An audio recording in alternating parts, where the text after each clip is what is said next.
Hey friends, family world, Luke here with another video. If you're new to our channel, I post weekly videos every Thursday about the different places that my husband Tyler and I have visited since moving to Europe in January. In this video, I'm going to talk about our visit to the beautiful county of Donegal in northwest Ireland.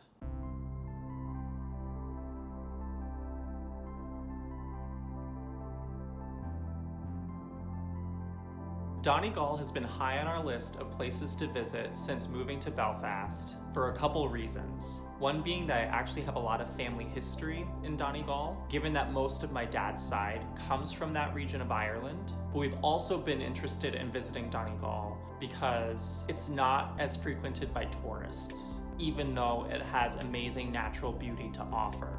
But don't be fooled, just because there aren't a lot of tourists that come to Donegal doesn't mean that there isn't a ton of stuff to make a trip there worthwhile. If anything, I would say that some of the dramatic and rugged landscapes that you come across in Donegal are some of my favorite of the whole island. Believe me when I say this is really truly, in our opinion, a hidden gem. We started our visit to Donegal driving all the way to Sliabh, Liag, which is located in the southwest of the county. Probably your best bet to find accommodations in this area is in the nearby town of Carrick, where we stayed at the Sliabh Liag Inn. The next morning, we got up bright and early and headed straight towards some of the great outdoor activities that the Sliabh Liag Mountains have to offer. We started with a hike to what's called the Pilgrim's Path, which is about a 3-kilometer hike that can usually take about 2 to 3 hours round trip. You can continue on to a hike called One Man's Pass, but we decided to just stick with the first portion and enjoyed some great views along some of the ridge hike portions of this trail. We couldn't believe that we were there on a beautiful Saturday morning and that there was not a single person to be seen. This is when we realized that Donegal is our kind of place.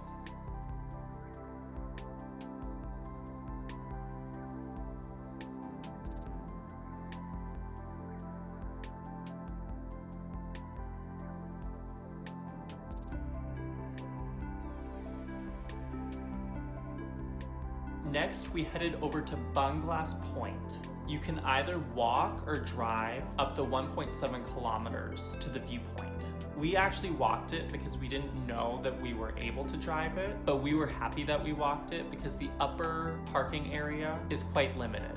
The views of Sliabh Liag were absolutely beautiful and definitely up there for one of our top places in Ireland.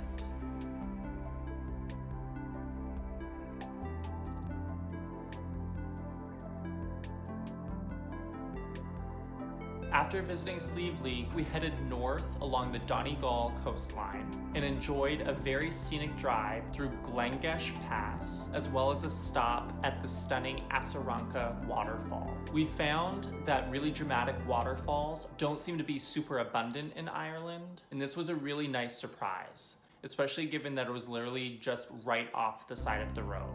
Really quite easy to access. Along our drive, we passed through some really cute, charming towns, such as Ardra, Rosbeg, and Donegal.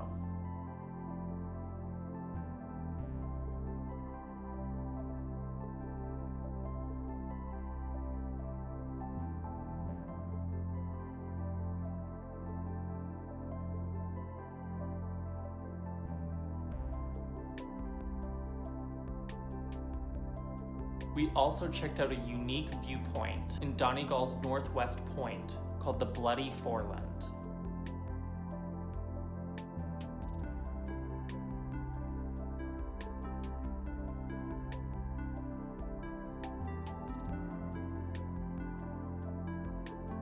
After this, we headed to our 6th and final Irish national park, Glenveagh.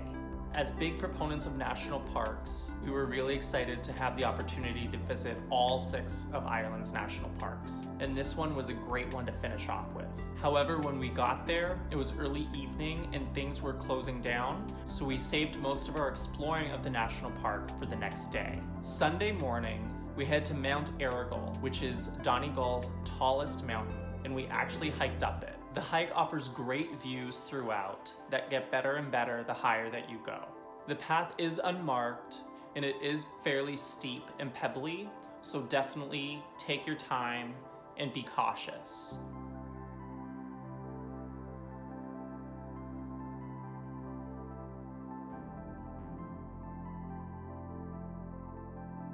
After our hike, we went back into the national park and decided to rent some e-bikes and explore the park in a slightly different way, as we were a bit hiked out after our experience going up Errigal. From the visitor center, we were able to pick up the e-bikes and we rode about 4 kilometers to get to Glenveagh Castle. This was our first experience using e-bikes and we are hooked. It makes riding up hills so much easier and is a great option for people like Tyler and me who enjoy biking but would not by any stretch of the imagination call ourselves true cyclists. The castle was really nice to walk around and they have beautiful flower gardens to explore. Definitely an area that we wish that we had a little bit more time to explore.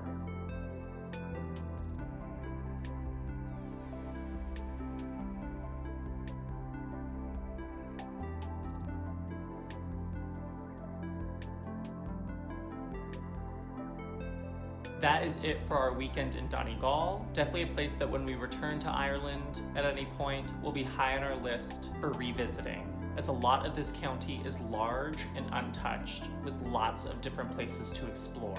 If you haven't already, please check out our other travel videos and subscribe for more content like this. Also be sure to check out our blog at lukeandtyler.com for further details about our itineraries as well as Tyler's beautiful photography. Be sure to check out our video next week, which is sadly our last Ireland-themed travel video, in which we return to the southwest of Ireland, visiting the Dingle Peninsula, Cork, and the truly incomparable experience of visiting Sliabh. Seriously guys, you'll have to see it to believe it. See you then, bye!